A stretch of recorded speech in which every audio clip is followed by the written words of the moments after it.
नमस्कार दोस्तों, चलिए नजर डालते हैं आज की बड़ी खबरों पर। चुनाव से ठीक पहले अखिलेश यादव को अवैध खनन के मामले में सीबीआई का नोटिस भेजा गया है, जिसके बाद अखिलेश ने बीजेपी पर जमकर हमला बोला।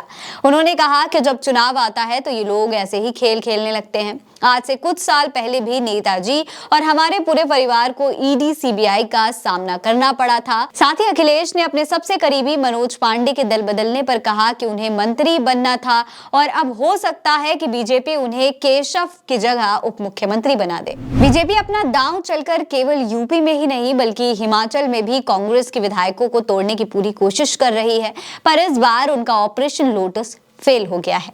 दरअसल जिन 6 विधायकों ने दगाबाजी करके राज्यसभा के चुनाव में बीजेपी को वोट दिए थे, उनको लेकर हिमाचल स्पीकर ने कहा है कि ये आया राम गया राम वाली पॉलिटिक्स यहाँ नहीं चलने वाली है और उन सभी 6 विधायकों के खिलाफ कार्रवाई के आदेश भी दे दिए हैं। हिमाचल विधानसभा के स्पीकर कुलदीप पठानिया ने राज्यसभा चुनाव में क्रॉस वोटिंग करने वाले 6 कांग्रेसी विधायकों को अयोग्य करार दे दिया है। उन्हें पार्टी व्हिप के उल्लंघन का दोषी मानते हुए स्पीकर ने यह फैसला लिया है। उन्होंने कहा है कि सरकार को जनादेश मिला, जनता ने 5 साल के लिए सरकार चुनी और ये लोग आया राम गया राम की पॉलिटिक्स कर रहे हैं। ऐसा नहीं होना चाहिए। इन लोगों ने खुद एंटी डिफेक्शन लॉ को न्योता दिया है। दोस्तों, जिन विधायकों को बर्खास्त या अयोग्य करार दिया गया है उनमें सुजानपुर से राजेंद्र राणा, धर्मशाला से सुधीर शर्मा, कुटलैहड़ से देवेंद्र भुट्टो, बड़सर से आईटी लखनपाल,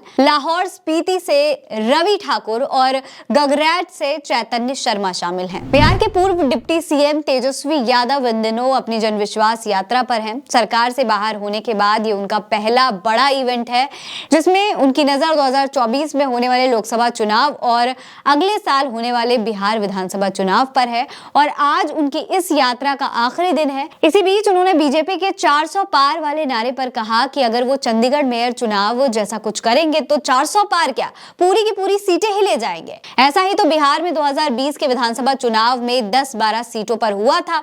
किसी को 12 वोट से हराया, किसी को 50 वोट से। हमारी सरकार बन रही थी 2020 में ही। साथ ही उन्होंने मीडिया से नीतीश के लिए फिर दरवाजे खोलने वाले सवाल पर कहा कि भविष्य में जेडीयू पार्टी रहेगी तब ना वो हमारे साथ आएंगे और जहां तक मेरा मानना है कि भविष्य तो छोड़िए, उनकी पार्टी 2024 में ही खत्म हो जाएगी। उत्तरकाशी में सिलक्यारा टनल में फंसे 41 लोगों की जान बचाने वाले 12 रैट माइनर्स में से एक वकील हसन के दिल्ली में बने घर को आज सरकार ने तोड़ दिया है, जिसके बाद रैट माइनर वकील हसन ने कहा कि मेरा घर ही एकमात्र ऐसी चीज है जो मैंने पुरस्कार के रूप में मांगा था, लेकिन डीडीए ने बिना किसी नोटिस के ही मेरा घर तोड़ दिया। सरकार ने मुझे आश्वासन दिया था कि मेरे घर को नहीं छुआ जाएगा, लेकिन उन्होंने मेरे रहने की जगह छीन ली है। हालांकि इसका विरोध करने पर वकील हसन और उनके बेटे को सरकार ने गिरफ्तार कर लिया है। बाबा रामदेव, जो कि हमेशा भारतीय जनता पार्टी के और मोदी जी के गुणगान गाते रहते हैं, वो अब विपक्ष की तारीफ कर रहे हैं। दरअसल गोदी मीडिया के एक कार्यक्रम में बाबा रामदेव पहुंचे थे। वहां वो अपनी नेचर से बिल्कुल उलट देश के 2 धुआंधार युवा नेता तेजस्वी यादव और राहुल गांधी की तारीफ करते हुए नजर आए। उनसे जब एक एंकर ने पूछा कि तेजस्वी जी की जनविश्वास यात्रा के दौरान उनकी फुर्ती के बारे में, तो रामदेव ने कहा कि आजकल तेजस्वी सही योग कर रहे हैं। तेजस्वी जिस तरीके से बिहार में निकले हैं वो अद्भुत है। लाखों लोग उन्हें देखने के लिए आ रहे हैं। राजस्थान में 2 से ज्यादा बच्चों वाले लोग सरकारी नौकरियां नहीं कर पाएंगे। अब राज्य सरकार के 1989 के इस कानून को अब सुप्रीम कोर्ट की मंजूरी मिल गई है। सुप्रीम कोर्ट की बेंच ने कहा है कि ये सरकार कर नीति बनाने के अधिकार क्षेत्र में आता है, लिहाजा न्यायपालिका को इसमें दखल देने की जरूरत नहीं है। साथ ही पूर्व सैनिक रामजी लाल जाट की याचिका खारिज करते हुए सुप्रीम कोर्ट ने कहा है कि ये नियम संविधान की मूल भावना के अंदर आता है। वहीं जस्टिस सूर्यकांत की अध्यक्षता वाली बेंच ने कहा है कि Rajasthan police subordinate service rules 1989 के नियम 24(4) में कहा गया है कि वो उम्मीदवार सरकारी नौकरी में नियुक्ति के लिए पात्र नहीं होगा जिसके 1 जुलाई 2002 को या उसके बाद 2 से अधिक बच्चे होंगे। महाराष्ट्र में टोटल 48 लोकसभा सीटें हैं, जिसमें से सूत्रों का कहना है कि कांग्रेस 15 और शरद पवार की एनसीपी 9 सीटों पर चुनाव लड़ सकती है।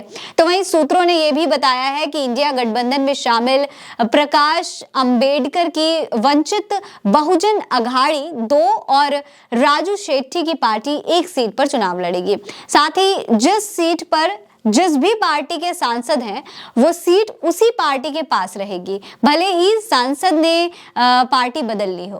वहीं आपको बता दें कि सीट पर अंतिम मुहर के लिए अब दिल्ली में कांग्रेस नेताओं की एक अहम बैठक होगी, जिसमें फिर से उम्मीदवारों पर चर्चा होगी और इस बैठक में ही लोकसभा के नामों पर मुहर लगाई जाएगी।